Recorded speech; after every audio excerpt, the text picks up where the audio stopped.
George Santayana famously said, "Those who cannot remember the past are condemned to repeat it." History is clear regarding tariffs and trade wars. No one wins at a trade war. The imposition of tariffs and attack on Canadian sovereignty are just one part of a growing attack on our democratic form of government. It includes the President's brazen attempt to increase the executive's power by cutting congressionally authorized programs. As the former comptroller who created the whistleblower hotline, I fully support cutting waste, fraud, and abuse from government. However, that is not what the President, Elon Musk, and Doge are doing. Fiscal responsibility cannot be achieved by dismantling the programs that created most Americans' economic security and upward mobility. Yes, the American people voted for change, but they did not vote for gutting Medicaid, the health care plan for 30% of our county and country citizens. They did not vote for implementing tariffs against our best friend, Canada, which is hurting our region's economy.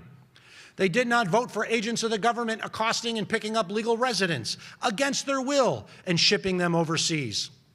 They did not vote to dismantle the Department of Education and Head Start, both of which will hurt our children.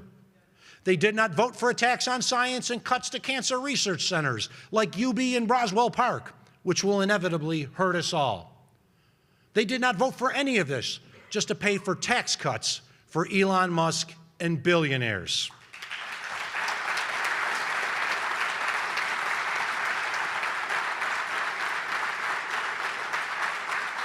Thank you. Thank you. And they certainly did not vote for the removal of the names of the Tuskegee Airmen, Jackie Robinson, Harry Tubman, and many others from our government's account of our own history.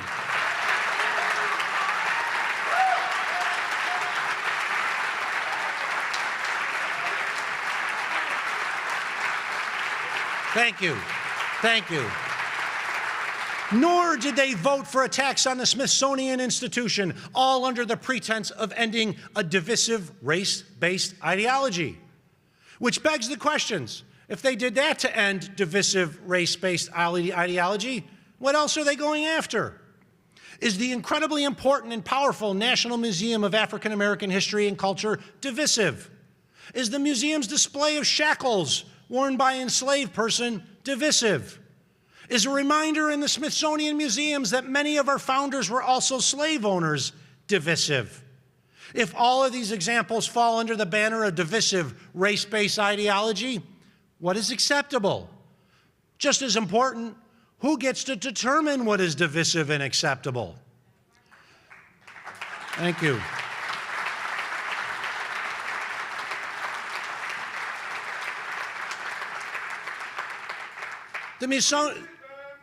The museums of the Smithsonian Institution tell the story of America, including all the horrible parts of slavery, the Jim Crow system of racial segregation and discrimination, and modern-day racism, as we saw in our community in 2022. What is occurring is nothing more than a blatant attempt to rewrite history, to whitewash the past, to describe an America that has never existed. It is another example.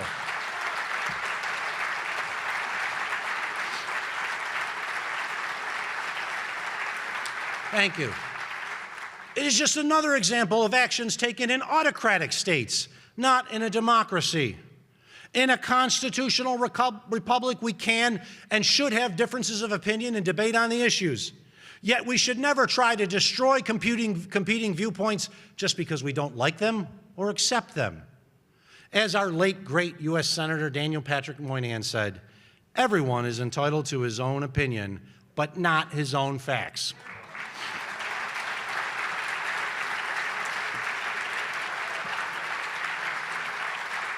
Thank you. I cannot stand by and do nothing when the core principles of our republic are at stake. When our democracy is at risk, none of us can remain silent. That is just one reason why I directed our county attorney to sue the Trump administration over its plan to end a grant to help seniors because we serve a diverse population and set of organizations.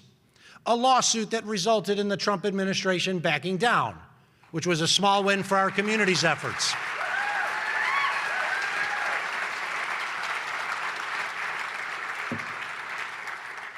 A small win for our community's efforts to promote diversity, equity, and inclusion.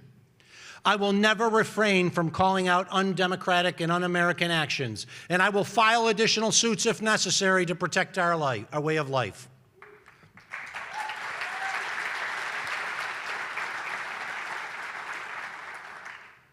Every generation faces a critical test. This is ours. I ask you to join me in standing up to these attacks on our republic, because democracy is not a spectator sport, and democracies can fail. When it was created, our form of government was referred to as the American experiment because it was entirely distinct from every other form of government that then existed, and its success was uncertain. Today, too many people have been lulled into a false sense of our government's permanence. They believe because it has existed for nearly 250 years, it will continue in perpetuity. In truth, it took a horrific civil war to keep the Union together and eliminate the original sin of slavery from our Constitution. It required the voices of countless others to stand up against racism and oppression for our nation to truly become, as President Lincoln said, the last best hope of Earth. Today's battle is not between the North and South, nor it is a political battle over Republican and Democratic ideals. It is a fight to protect personal liberty, ensure the full due process of law for all persons, and affirm, as generations have been before, that in our society, nothing is more sacred than the rule of law.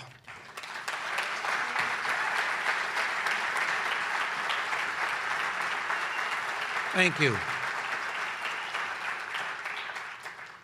In short, it is a fight between what is right and wrong. There is no guarantee our democracy will endure for another 250 years, or even during our lifetimes. History reminds us when we sit back and hope others will speak out against unjust actions taken towards minorities and marginalized people, eventually they will come for you, and there will be no one left to speak for you. The true rulers of our government, the people, must fight for the democratic ideals that have made America great since its founding. Only then will this grand experiment continue on its course to form a more perfect union for all. Please do not stand on the sidelines and hope things turn out well.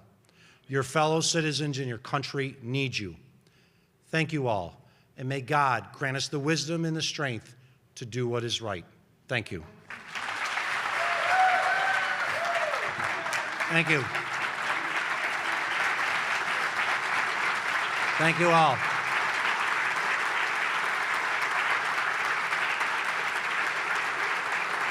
Thank you all. May God bless our country and wish you all a good night. Thank you all.